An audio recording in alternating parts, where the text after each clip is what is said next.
məğlub edirsənsə, yəni tərif olunmalısan. O heç, aydın məsələ. Amma sözün açığı, mən bu barədə yəni öz o kursda iştirak eləyən zaman öz yaxında kursda iştirak edən insanlarla da danışırdım, dostlarla. Mən Qarabağdan bu oyunda heç-heçə gözləyirdim. Sözün açığı. Niyə görə onu da izahlandırıram. 2-0-dan sonra da gözləyirdim. Yox, 2-0-dan sonra gözləyirdim desəm yalan olar. Bəli. Amma oyundan əvvəl gözləyirdim. Niyə görə? Çünki Benfica'da son vaxtlar yəni bu Qarabağın qələbəsinə kölgə salmaq kimi çıxmasın ha. Sadəcə öz gördüyümü, izahımı deyirəm. Benfica'da keçən mövsüm götürsək ən pis halda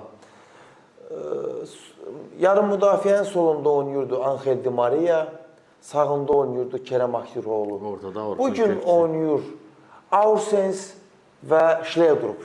Yəni hətta Qarabağın bəzi oyuncularına soruşsan tanımazlar onları. Onu qoyaq qırağa. Sadəcə məsələ nədir? Benfica'nın son 4 oyununa baxsan, Fenerbahçe 0-0, 1-0, Algarve'ni 1-0 məğlub eləmişdilər və Santa Clara ilə öz evində 1-1 bərabərə qalmışdılar. Hansı ki, nə Algarve, nə Santa Clara, hətta deyim bu günləri Fenerbahçe belə ad olaraq böyük futbolçuları heyətində, belə deyək də, heyətində olsa da Qarabağ qədər oturmuş bir komanda deyil. Bəli. Mən bu həm də başqa məsələlər də var. Oralara girsək biraz bilmədiyimiz, yəni daha doğrusu sübut eləyə bilməyəcəyimiz şeylər var. Məncə burada artıq məşqçinin də yol üstündə olduğu hamıya məlum idi.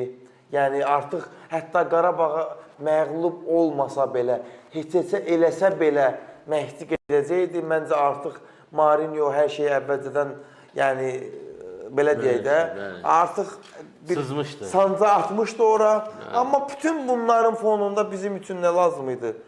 Qarabağın möhtəşəm qələbəsi, Azərbaycan futbolunun Avropada yenidən dillər əzbəri olması. Yəni bu belə qələbələr bizim futbol üçün çox önəmlidir. Yəni yenə də gec də olsa, yəni öz adımdan Qarabağa təbrik eləyirəm. İnşallah ki, Kopenhagenlə oyunda da, yəni məncə yenə də, hətta sizə deyim, bu qələbədən sonra yəni futbolçuların o qədər ruh yüksəkliyi var ki, sizə deyim, bəlkə Kopenhagendə Bakıda məğlub eləyə bilərik. Mən yəni ən azından buna